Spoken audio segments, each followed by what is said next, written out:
Diba, mga kabataan ngayon, hindi na pwedeng mapagsabihan, hindi na pwedeng mapagalitan. Ilan sa inyo aalis ng bahay ninyo kasi pinagsabihan kayo ng magulang ninyo? Pag kinokorek kayo, mananatili ba kayo sa bahay? Pag kayo pinakialam, lalo na ito pag pinakialaman ng mga kabataan sa kanilang love life, mga nagiging rebelde. Kung Kristiyano kayo, wag nga kayong ganun.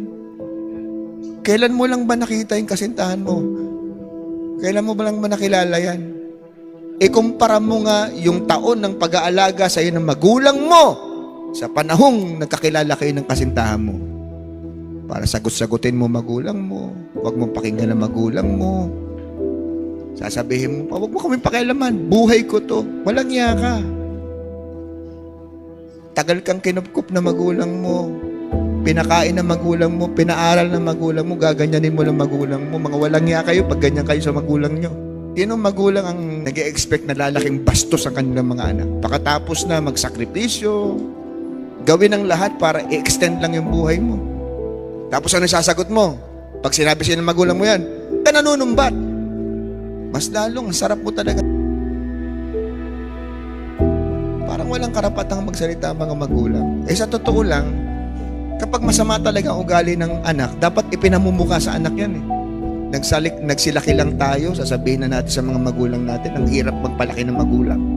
Sana wag nating tularan yung mga kabataang lumaki lang, akala mo kung sino na. Sana naman maging grateful kayo sa magulang ninyo. Huwag nyo naman sanang iparamdam sa mga magulang ninyo, lalo na yung alam nyong minahal kayo, hindi kayo pinabayaan, hindi kayo tinalikuran, hindi kayo pinamigay. Sana walang ganito, walang ganong anak dito. Pag may ganong anak dito, nakakahiya kayo. Mas lalo nyong pinatutunayan na hindi kayo dapat nagpapamilya pa kasi mali pa ang tingin ninyo at pagpapahalaga ninyo sa inyong mga magulang. You have to learn to respect your parents whoever they are, whatever they are. Even if they have done wrong in the past. Even if they have hurt you in the past, they are still your parents, and the Bible says, honor your father and your mother. Spirit